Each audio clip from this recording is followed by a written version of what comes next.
j'ai choisi cette année, par l'intermédiaire de Steambo, d'emmener une arbalète pour la chasse.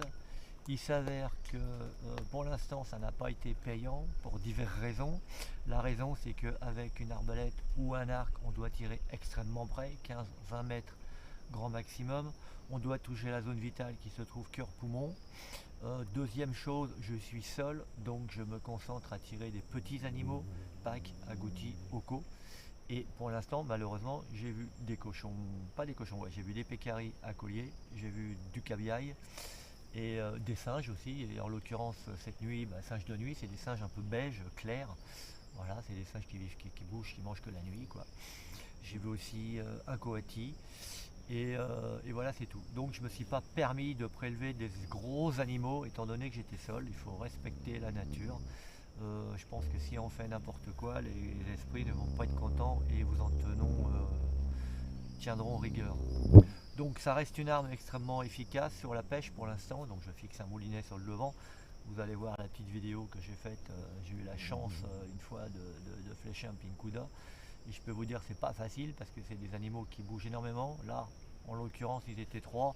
Ils remontaient le courant et puis ils se sont arrêtés un petit peu là entre deux roches. Là, certainement pour réfléchir, j'en sais rien.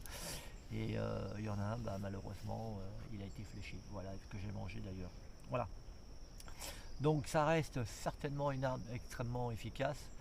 Et je vais de toute manière chasser en métropole sur mon territoire de 58 hectares le ragondin, voir le canard et peut-être des autres petits animaux qui traînent dans les marais. Voilà. Donc ça, c'était vraiment la conclusion de ces petites arbalètes. Voilà, encore une fois, pas d'image de chasse, c'est pas grave, je sais qu'elle est efficace. Voilà. Et voilà, et ça reste une arme de survie quand même, je pense, intéressante, parce que ce qui est vraiment intéressant sur cette arme, c'est encore, je le remontre encore une fois, parce que ça reste une arme extrêmement compacte qu'on démonte en quelques secondes. Voilà. Voilà, tu mets ça dans ton sac à dos, voilà, et tu pars en voyage où tu as l'autorisation de chasser à l'arbalète. Voilà, tu mets ça dans un petit sac à dos, et puis je suis tranquille. Voilà, allez, à plus pour de nouvelles aventures. Salut.